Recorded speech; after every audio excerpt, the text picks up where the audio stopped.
అక్షరాల 3 లక్షల కోట్లు 19 నెలల కాలంలో. ఎస్, మీరు వింటున్నది షాకింగ్ ఫిగర్. 3 లక్షల కోట్ల రూపాయలు ఒక రాష్ట్ర ప్రభుత్వం 19 నెలల కాలంలో సృష్టించినటువంటి సంపద కాదు, తెచ్చినటువంటి అప్పులు. చంద్రబాబు నాయుడు గారు ఆయనకున్నటువంటి రాజకీయ అనుభవాన్ని అంతా ఉపయోగించి 45 ఏళ్ల రాజకీయ అనుభవాన్ని, 4వ ముఖ్యమంత్రిగా తన అనుభవాన్ని అంతా ఉపయోగించి సంపద సృష్టిస్తాడేమో అనుకున్నారు అందరూ. కానీ అప్పుల్ని ఎలా తీసుకోవాలనే దానికి ఒక కొత్త అర్థాన్ని తీసుకొని వచ్చి అప్పుల సృష్టి చేశాడని చెప్పాలి. ఈరోజు ఆంధ్రప్రదేశ్ని అప్పుల కుప్పగా, అన్నపూర్ణ లాంటి ఆంధ్రప్రదేశ్ని అడుక్కునే స్థాయికి తీసుకుని వెళ్ళాడు చంద్రబాబు నాయుడు గారు. అక్షరాల 19 నెలల కాలంలో 3 లక్షల కోట్ల రూపాయలు. ఎలా అనుకుంటున్నారా?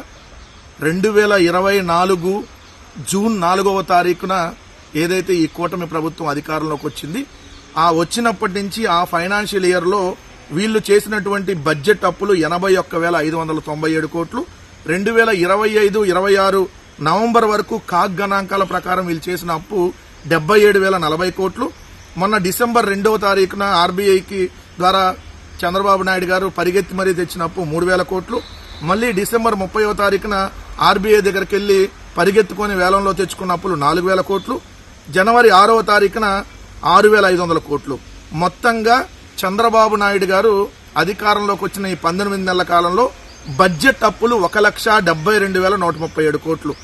ఈ బడ్జెట్ అప్పులు కాకుండా కార్పొరేషన్ల ద్వారా పౌర సరఫరాల సంస్థ దగ్గర 7,000 కోట్లు, మార్కెట్ దగ్గర 19,900 కోట్లు, ఏపీ ఎండీసీ ద్వారా 9,000 కోట్లు, ఏపీ పవర్ ఫైనాన్స్ కార్పొరేషన్ ద్వారా 6,710 కోట్లు, బ్యాంకుల నుంచి విద్యుత్ సంస్థల అప్పులు 1,150 కోట్లు, ఏపీ విమానాల అభివృద్ధి కార్పొరేషన్ పేరిట 1000 కోట్లు, ఏపీ జలజీవన్ మిషన్ కార్పొరేషన్ ద్వారా 10,000 కోట్లు, ఏపీ ఐఐసీసీ ద్వారా 8,500 కోట్లు, ఏపీ ఎస్పీడీసీఎల్, ఏపీ సిపిడిసిఎల్ ద్వారా 5,473 కోట్లు, నాబార్డ్ నుంచి డిస్కమ్స్ ద్వారా 3,762 కోట్లు, ఎస్బీఐ ద్వారా ఏపీ పవర్ ఫైనాన్స్ కార్పొరేషన్ నుంచి 2,000 కోట్లు, ఆంధ్రప్రదేశ్ బెవరేజ్ కార్పొరేషన్ బాండ్ల ద్వారా 5,750 కోట్లు. అంటే మొత్తంగా చంద్రబాబు నాయుడు గారు అధికారంలోకి వచ్చినాక కార్పొరేషన్ల ద్వారా చేసినటువంటి అప్పు 80,245 కోట్లు.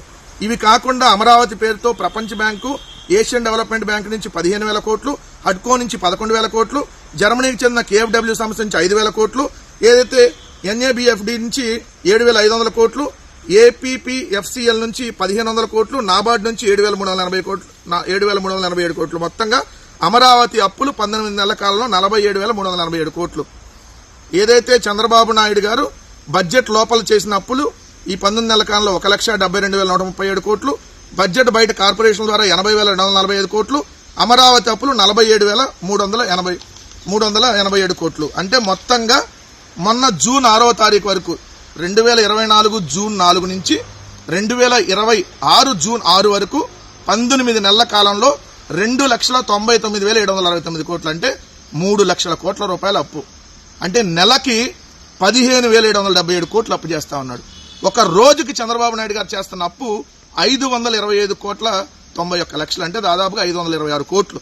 గంటకి 21,91,00,000. అంటే 22 కోట్లు గంటకి చంద్రబాబు నాయుడు గారు అప్పులు చేస్తున్నారు. ఏం చేశారు గంటకి 22 కోట్లు, రోజుకి 526 కోట్లు అప్పులు చేస్తుంటే?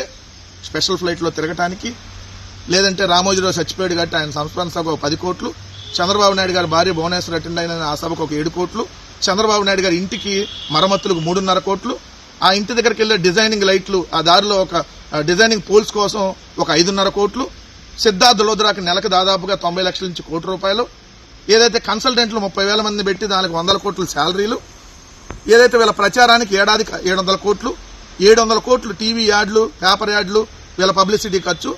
ఇలా ఆంధ్రప్రదేశ్ రాష్ట్రంలో ఏదైతే 3 లక్షల కోట్ల రూపాయలు అప్పులు చేసి దుబారా చేసి, ఏదైతే లేదా వాళ్ళకి సంబంధించినటువంటి వాళ్ళకి అమరావతిలో రోడ్డు వేయడానికి 60 కోట్లు, 80 కోట్లు కిలోమీటర్కి 180 కోట్లు అడ్డగోలుగా 100 కోట్ల కాంట్రాక్ట్ ని 1,000 కోట్లకి ఇచ్చేసి, ఏదైతే మళ్ళీ వాళ్ళ దగ్గర నుంచి వెనక్కి తీసుకొని దోచుకునే కార్యక్రమం ఈ చేస్తున్నారు తప్ప రాష్ట్రంలో ఒక అభివృద్ధి సంక్షేమ కార్యక్రమం లేదు. వీళ్ళకి ఒక మెడికల్ కాలేజ్ కట్టడానికి డబ్బులు లేవు. కానీ రోజుకి 525 కోట్లు అప్పు చేస్తారు. అదే ఒక రోజు ఆ 500 కోట్లతో అప్పుతో మెడికల్ కాలేజ్ కట్టొచ్చు. కానీ వీళ్ళ దగ్గర డబ్బులు లేవంటారు. కానీ 3 లక్షల కోట్లు అప్పులు చేసి ఏం చేశారనేది ఇక్కడ క్లియర్ గా ఎంత దోపిడీ జరుగుతుందనేది క్లియర్ గా కనపడతా ఉంది.